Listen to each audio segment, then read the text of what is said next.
ओम जयंती मंगलाकाली भद्रकाली कपालिनी दुर्गे क्षमा शिवा धात्री स्वाहा सुधा नमस्तुते।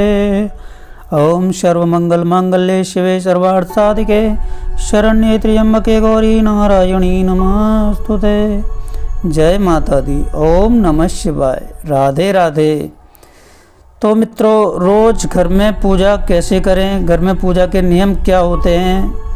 मित्रों, एक भाई ने कमेंट किया कि डेली की पूजा कैसे करें, क्या नियम होने चाहिए, क्या समय होना चाहिए। तो आज की इस वीडियो में आपको यही बताऊंगा आप डेली की पूजा किस तरह करें। इसलिए ऑडियो को पूरा ध्यानपूर्वक आप सुनना ताकि आपकी समझ आए कि क्या आप इस नियम से पूजा कर रहे हैं या नहीं कर रहे हैं, कौन सी विधि का आप पालन करते हैं या आप कौन सी विधि नियम नहीं कर रहे हैं। तो मित्रों, सबसे पहले मैं आपको बताऊंगा कि लोग किस तरीके से पूजा करते हैं, उसके बाद मैं आपको बताऊंगा किस तरीके से आपको पूजा करनी चाहिए। पहली बात तो वो लोग नौकरी करते हैं या फिर जिनका अपना खुद का व्यवसाय है, काम है, उनके पास समय नहीं होता। कई लोग खड़े होकर पूजा कर लेते हैं, 5 मिनट की बात है, ये सोचते हुए खड़े खड़े पूजा कर लेंगे। घी का दीपक लगाया, अगरबत्ती लगाई और प्रार्थना की, बस हो गई पूजा।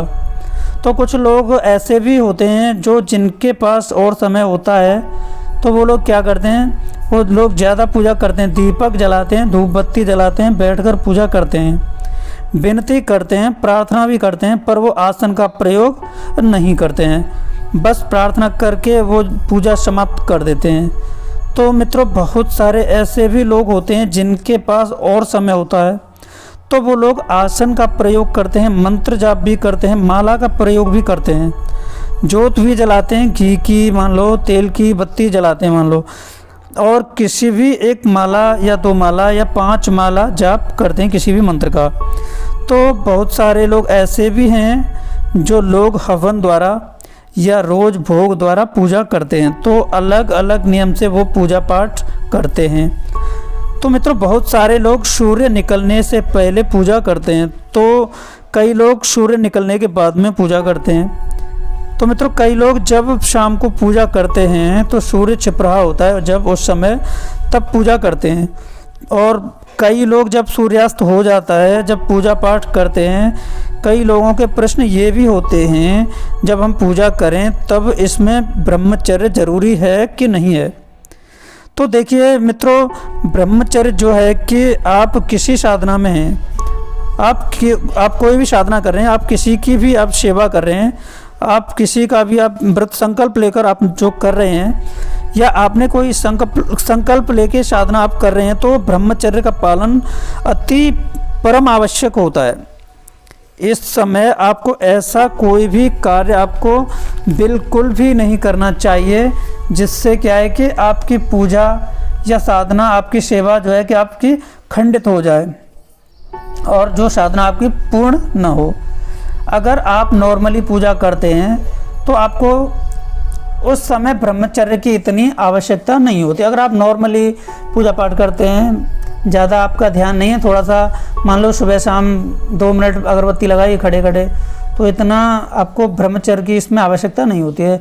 कुछ छोटी छोटी बातों का और आपको ध्यान रखना होता है। जैसे आपने सुबह पूजा की, उसके बाद में शाम में पूजा की, उसके बाद में आप सहवास में जा सकते हैं। ऐसा नहीं कि आपने पूजा से पहले सहवास में चले गए, यानी कि पत्नी के साथ संबंध आपने बना लिए। पूजा करने के 1 या 2 घंटे बाद ही सहवास में जाएं, उससे पहले न करें, नहीं तो ये पूजा आपकी साधना जो है कि आपकी खंडित हो जाती है। पहली बात तो ये। और मित्रों, दूसरी बात, जो लोग पूजा करते हैं उनका पूजा का समय नहीं बना होता है, तो समय आप बना लीजिए, कोशिश कीजिए। अगर आपके पास समय है कि एक समय बना लीजिए, उसी उचित समय पर ही आपको पूजा करनी है, क्योंकि एक समय, एक आसन, एक स्थान, एक माला के द्वारा की गई पूजा वो अति शीघ्र फलदायी होती है। उसका फ़ायदा आपको बहुत जल्दी देखने को मिलता है। तो मित्रों, अगर आप माला जाप भी नहीं करते हैं तो भी एक समय ज़रूर बना लीजिए। मान लीजिए आपने सुबह 5 बजे आपने एक समय निर्धारित किया कि सुबह 5 बजे पूजा करनी है, तो मित्रों सुबह 5 बजे ही करनी है रोज़, यानी आपका जो समय है वो ऊपर या नीचे बिल्कुल नहीं होना चाहिए। ऐसे आपको शाम में भी समय आपको बनाना होगा। आपको न कि आप अपनी इच्छा अनुसार आप नहीं कर सकते हैं, कोई भी किसी भी समय पर आप पूजा नहीं कर सकते हैं, आपको समय बनाना ही चाहिए। मैं ये नहीं कह रहा कि आप अगर उसी समय पूजा न करें तो आपकी पूजा विफल हो जाएगी। मेरा कहने का मतलब ये नहीं है, अगर आप एक समय बांध लेते हो तो आपकी सफलता बहुत तेज़ी से अग्रसर हो जाती है, क्योंकि जो आपके इष्ट देव हैं, आपके परमपिता परमेश्वर, आपके भगवान, जिनके जो आपके आराध्य हैं, जिनकी आप सेवा पूजा सच्चे मन से करते हैं, जिनकी आप पूजा सेवा करते हैं, वो भी एक चीज़ आपकी ज़रूर देखता है कि आप उनके लिए कितना समय दे सकते हैं। कई लोग जिनके जितने भी काम होते हैं उनको करने के बाद उसके बाद पूजा के लिए वो लोग बैठते हैं जब उन्हें पूजा का समय मिलता है, और कुछ लोग ऐसे होते हैं वो सबसे पहले पूजा को समय देते हैं, उसके बाद कोई काम करते हैं। तो मित्रों, इससे आपको फ़ायदा भी मिलता है कि चीज़ और पूजा में आरती, एक चीज़ और मैं आपको बता दूं कि पूजा में आपको आरती ज़रूर करनी है। आप ज़्यादा ज़रूरी है, आप चाहे आप किसी भी प्रकार से पूजा करें, जब आपकी पूजा समाप्त होती है तो मित्रों जब आपकी आरती ज़रूर करें उस समय सुबह शाम में। इसके बाद आप मंत्र जाप करते हो तो सबसे पहले आसन बिछा लें। आप सबसे पहले आपको आसन बिछाना है अपने देवालय के पास, अपने देवालय में जाके तो मित्रों आसन बिछा लें, माथा उसके बाद में आप टेकें, उनको नमन करें, प्रणाम करें। जो जिन लोगों के पास गुरु मंत्र है वो उस मंत्र का जाप करें।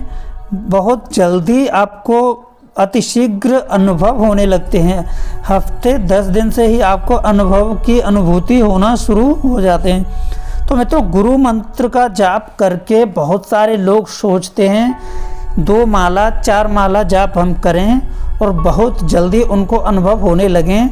ऐसा नहीं होता है मित्रों, आपको ऐसा नहीं करना चाहिए। आपको क्या करना है, सबसे पहले आपको प्रातः काल में आपको उठना है। ब्रह्म मुहूर्त में अगर आप उठ सकते हो तो बहुत ज़्यादा श्रेष्ठ है। ब्रह्म मुहूर्त में अगर आप नहीं उठ सकते तो आधा घंटा ऊपर या नीचे जग सकते हो। 5 बजे तक भी आप जाग सकते हो। सुबह जागने के बाद सबसे पहले तो आपको एक कार्य करना है कि स्नान करना है। स्नान करने के बाद में शुद्ध और साफ वस्त्र आपको धारण करने हैं, और उसके बाद में आपको एक लोटे में जल लेना है। अगर आपके पास तांबे का लोटा है तो बहुत ज़्यादा श्रेष्ठ है, बाकी आप स्टील का लोटा भी ले सकते हैं। और हाँ, लोहे का लोटा आपको बिल्कुल भी नहीं लेना है। बाकी आप मिट्टी का बर्तन ले सकते हो, स्टील का भी ले सकते हो और तांबे का भी ले सकते हो। लोटे में आपको ना शुद्ध जल लेना है। शुद्ध जल लेने के बाद उसमें आपको 2 बूंद गंगा जल की आपको डालनी है और थोड़ी उसमें आपको हल्दी डालनी है। उसके बाद मित्रों बाद में भगवान सूर्य नारायण की ओर मुख करके उनको आपको अर्घ्य देना है।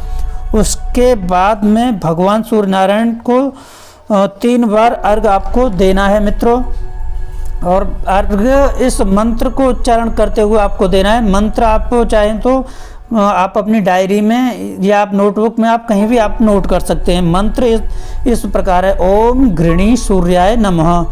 मित्रों ओम घृणी सूर्याय नमः इस मंत्र का आपको उच्चारण करना है आपको सूर्य नारायण भगवान को अर्घ्य देते समय पे। मंत्र एक बार पुनः आपको बता दूं, मंत्र इस प्रकार है, ओम घृणी सूर्याय नमः। ओम घृणी सूर्याय नमः इस मंत्र को बोलते हुए भगवान सूर्य नारायण को अर्घ्य आपको जरूर देना है। तो मित्रों